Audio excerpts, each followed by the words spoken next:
มาส่วนทยอยไปกันหลักเลยครับเอาพี่ชอตพี่ขึ้นมาให้นะครับ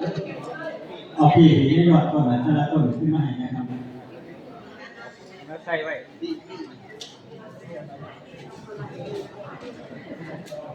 เอาที่นี่นะครับเอาไว้ให้เนี่ยครับเอาไว้ดีเลยจะมาสะสมนะครับเอาผู้เอาทั้งอาจารย์นะครับเอาทั้งอาจารย์เลยไม่ใช่นะครับ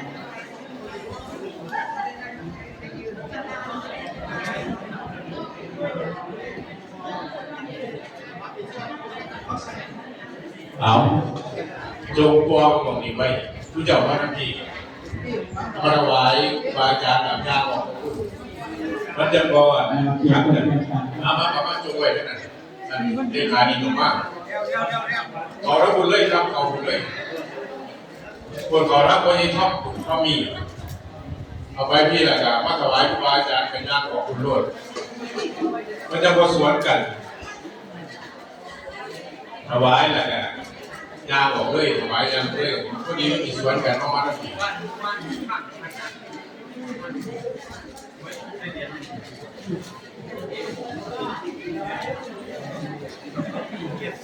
สองสามส่วนผู้ช่วยชิดที่ผมได้วาดไว้ในถือบาทเพื่อต่อยอด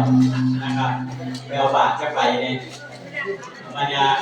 มีน้องเข้าผู้ใดเป็นถวายแล้วในส่วนต้นนะครับเป็นที่ต่อยอดกับบาท10 บาทในกระบาลนี่นะครับเป็นเสียงพวกออกกัน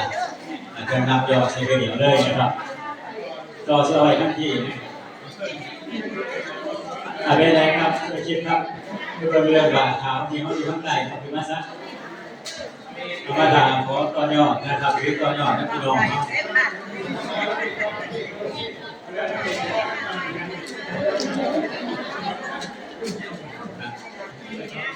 ไปเรื่อยๆนะครับไปเรื่อยๆนะครับพอให้สนุกไปเรื่อยๆจบหรอกที่ซ่อมกับซ่อมครับที่ต้นกับต้นครับอะไรก็พิการใดก็ต้องเป็นประเภทนี้ทำบุญพาป่าครับผมวัดป่าหนองบัวสิมเนาะมื้อนี้ก็เป็นมื้อทอดถวายต้นกันเนาะพี่น้องเนาะที่พี่น้องเราร่วมแรงร่วมใจกันนำมาถวายณวัดป่าหนองบัวสิมในมื้อนี้มันจะได้ส่วนกระถิ่นนะไม่จะเกินนะครับลองเข้ากับดีนะครับโดยความตั้งใจเดินที่ข้ามกับที่ต่างๆนะครับชุมชนหรือหมู่บ้านมีใจที่เป็นกุศลนะครับจิตศรัทธาในการทำบุญนะครับห้องชาวพุทธนะครับรวมกันคนละใบละเพิ่มคนละเล็กละน้อยนะครับ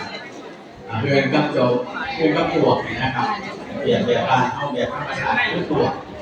นะครับเป็นกอเลยเป็นจอใหญ่ได้นะครับนะครับ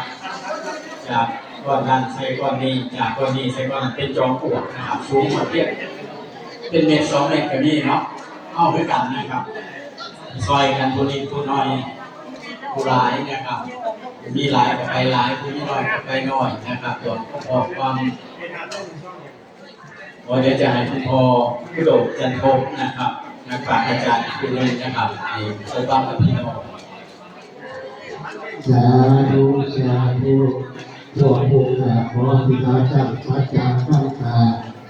ปาถนาบาเวได้เสียปัญญาว่าตัวไพ่เขาพวกผู้ขาศรัทธาเรื่องพรเรื่องทองเที่ยวจะได้โลกว่าเที่ยวสามก่อดำเกิดหน้าศาสตร์ไหนพวกไหนก็ให้พวกผู้ขาได้พูดให้เข้าใจทุกชาพวกขนาดอย่างเอกมีพญาลดตัวคนขอให้ได้ตั้งใจใจยาลาข้าวฉางเกิดมาเข้าในภูมิเลือกเข้าได้ขอให้มีสมบัติครอบบริบูรณ์ทุกอย่างแล้วก็ถือมาเพียรโกงเพียรทองใสขอให้ได้พบพ่อองค์นอพวกพิทักษ์องค์ศิลป์หน้าชัดโผล่ต้นข้าชายองค์ศิลป์ไพ่นาเดียไปโลกพุทธโกขอองค์กุศลที่พวกพุทธาให้ทำให้ดีท่านเห็นหน้าประเทศไทยในท้องสาธุ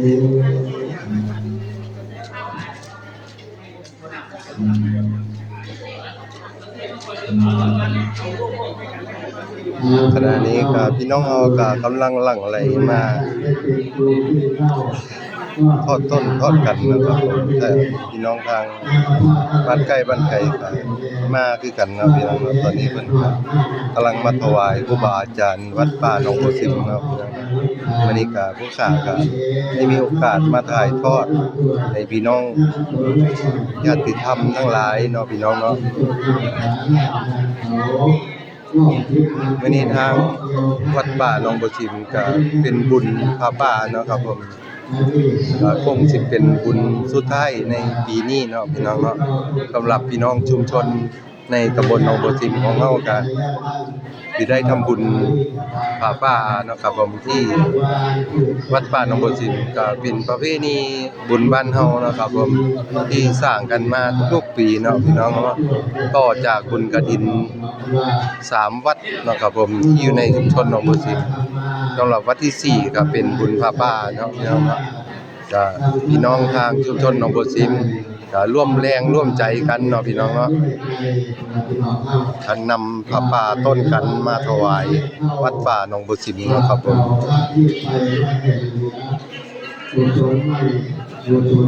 จากไว้ให้เหลือเพื่อ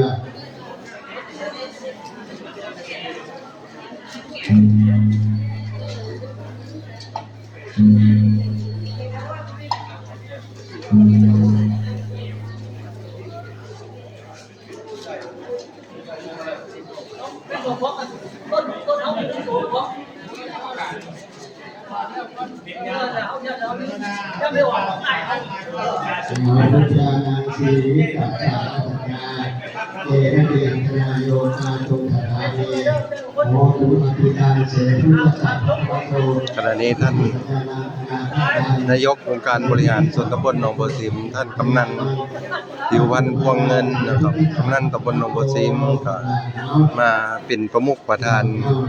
อยู่ที่วัดป่าหนองบัวสิมร่วมกับผู้ใหญ่บ้านทั้ง5หมู่บ้านเนาะพี่น้องเนาะเพิ่นก็มาร่วมนี่ก็เป็นท่านผู้ใหญ่ปัญญาเนาะครับผมสุขเกษมอันนี้เพิ่นก็อยู่ที่วัดป่าหนองบัวสิมประจำเนาะพี่น้องเนาะ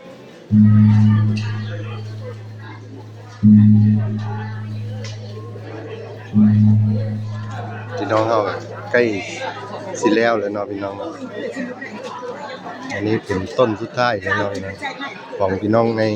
ชุมชนตำบลหนองบัวสิมนะครับผมวันนี้ครับพาพี่น้องมาเบิ่งนะครับผมสำหรับ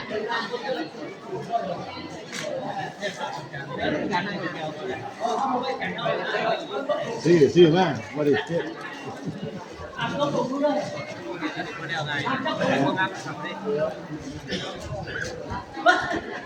อันนี้เป็นปัจจุปัจจัยในชุมชนหนองบัวสิม5หมู่บ้านครับพี่น้องเนาะมื้อนี้ก็มาร่วมแรงร่วมใจกันทำบุญพระป่าที่วัดป่าหนองบัวสิมนะครับผมพี่น้องบ้านเฮาก็กำลังรวบรวมปัจจุปัจจัยที่พี่น้องทำบุญในมื้อนี้เนาะพี่น้องเนาะเอาพอต่อยอดส่วนของตัวที่เนี่ยเอาเนาะไปเกินแล้วเอามาถวายเอาต่อยอดให้บ้านพี่น้องขณะนี้พี่น้องบ้านเฮาก็ได้ยินเสียงประกาศของกำนันนะครับผมให้ต่อยอดท่านผู้ใหญ่ปัญญาสุขเกษมนะครับผมเอาไปแล้วสักได้พี่น้องต่อยอดหาปลาเข้ามานี่ตัวเรื่องการดูสำหรับยอดนะครับผมยอดพระป่าในมื้อนี้ก็แล้วเสร็จแล้วก็สิได้แจ้งให้พี่น้องทราบนำหลังเนาะพี่น้องเนาะตอนนี้ก็คงบ่แล้วง่ายเนาะพี่น้องเนาะเพราะว่า